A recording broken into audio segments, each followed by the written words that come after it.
So UFC 310 just came to a close, and it was a very fun card, honestly, but I want to talk to you about one fight in particular, and that is going to be the co-main event of Shavkat versus Ian Garry. This one was quite slow and calculated at the start. Honestly, it took him a bit to get into the flow of things, but that's to be expected sometimes, especially when you've got two undefeated guys going at it to get against each other in there, when they're both, what was it? The most collective undefeated record wins together ever. Whereas Adesanya and Gastelum, I think it was 32-0 combined record when they fought, and this one was 33-0 combined record. So it's the biggest undefeated records that have ever fought each other, which is pretty cool. Yeah, man. Shavkat's control won him the first and second round, I think. His pressure and control, like just actually being the one that is dictating where this fight's going, as well as a couple of big moments. Like he had like one or two like meaningful shots during those two rounds, whereas Garry didn't. So he won those two rounds. And then the third round got a lot more action-packed, and Ian Garry took that round, in my opinion, with the striking. He just didn't give Shavkat a moment to breathe the same way he did in those first two rounds. Shavkat still did okay and looked decent in the round, but it was the moment that I started to be like, this is where Ian needs to pull away, because he needs to win 3, 4, and 5 if he wants to walk away with this decision. And he was starting that process, and that's what I thought was happening. And then we go into the fourth round, and Shavkat brings it back, and he actually gets that round for himself, which was pretty good. And that meant immediately that I knew now Ian Garry needs to finish going into the fifth round. Okay, he cannot win this last. He cannot win this last round and win the fight based on a decision, because Shavkat's won rounds 1, 2, and 4. So he needs to finish in this round. So we go into that round, and lo and fucking behold, Ian Garry takes down Shavkat Rakhmanov, gets on his back, and attempts to choke him out, and almost does it twice. I've never been so terrified in my fucking life. So I was scared shitless, and then Shavkat eventually gets back up, defends the takedown, and gets back to his feet.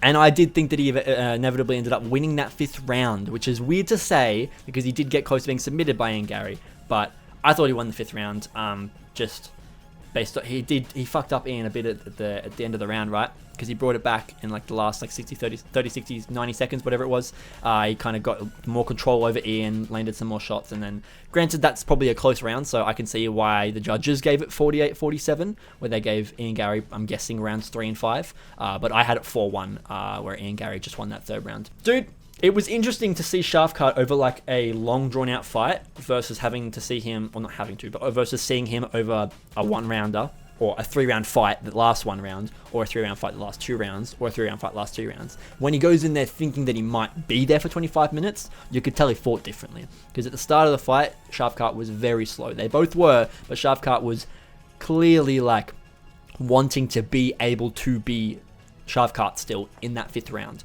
I think Ian Garry wouldn't have struggled with gas regardless. Like, he would have had to got beat up by Shavkat for a long time to really be struggling that 5th round. I think Ian Garry didn't need to do all that much to Shavkat to make him more tired at the end of the fight, and it kind of did work. Shavkat was a bit more drained at the end. It wasn't as much as I thought it would be, which is good. I was happy to see Shavkat does have a gas tank that can last him into those later rounds, but it was clear that if Ian hadn't lost that 4th round, he might have very well been on track to have played out the plan that I had predicted would be the case, where he would, if he was going to win, Garry, it'd be by... I said it would be a finish as well. I said they'd both get a 3rd round finish, but if it was a decision, it would be Garry 3-4-5. That was what I thought, and that was almost happening, and it almost did happen, considering he got the 5th round on the judges' scorecards based on that submission attempt. So, good stuff. It was fun to see Ian Garry fight for once. You're not just here to compete, you're here to fight, and he actually fought. As dumb as that might sound to say, it's true. If you watched his fight with Michael Venom Page, he did not come to fight. That night, he came to compete, and that's what he did, okay? But tonight, he came to fight, okay? And that MVP performance was like, it needed to be made up for, and he did. So that's good. I'm glad that he did. But still feels good to see Ian Garry. This is like kind of, not best case scenario, maybe one of the best case scenarios, where Ian Garry still actually fought fun, and then at the end of the fight, he's respectful and shit, and now he's not undefeated anymore. It will be possible for me to one day enjoy watching Ian Garry fight. If now he's no longer got that undefeated prickiness to him, he's still going to act like that, but we then can be like, shut up, you lost to Shavkat, which is fine. If he just doesn't be a pussy at times and just not chase the fight. We're happy, bro. We're here to watch you. We're here to be excited. We're here to see people scrap. We only hate you because you don't scrap all the time. Sometimes you're not there to scrap. And now it looks like you're getting to a point in your career where you're ready to be there for scraps. So I'm happy.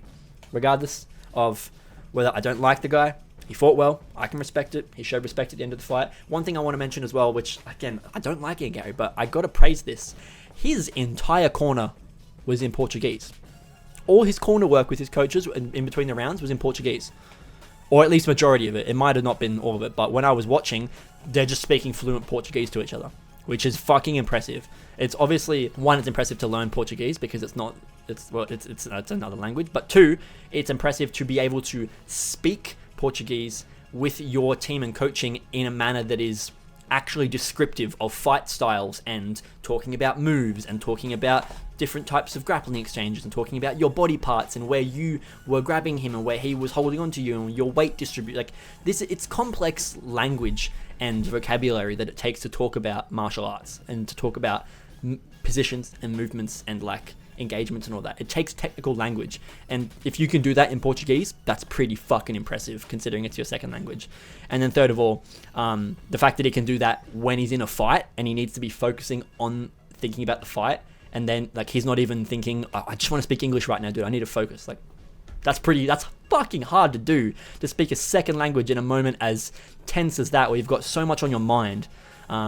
Maybe it's a case of his coaches can communicate with him better in Portuguese. Maybe that's what it is. He actually just feels like he gets better advice from his coaches when he speaks their language, because they are the ones trying to convey info to him. He's not trying to convey anything to them. He doesn't need to be clear and linguistic. His coaches need to be clear and linguistic to him because he needs to understand what they want to tell him. So now that I'm saying it out loud, maybe it makes sense that you kind of do want to speak your coach's mother tongue if they have English as a second language, because you want to hear them describe shit how they think of it. Like you want it to come straight from that corner of their mind that is clearly a genius of mixed martial arts because they're a coach in the UFC. You want to dig into that corner and actually get the info from there, not from the rerouted version of what they want to say that comes from that corner that gets sent through the English transition or the English, what's the word? I can't think of the right word.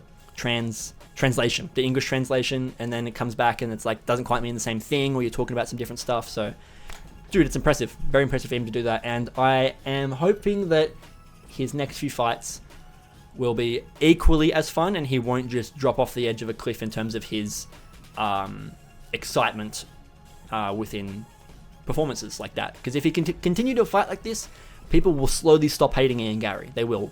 You're forever going to be a cuck, and your wife is fucking mental, but that's not what I'm here to talk about. I'm going to say it because it's true, but I'm not here to just fucking poke and prod about that. It's irrelevant. Shavkat versus Belal is next. They got Belal in there to face off with him, and he looked tiny, and it was awkward because they didn't speak the same language, but they did it, and it's going to be fun. I'm excited for that fight. I think Shavkat is going to maul Belal, possibly.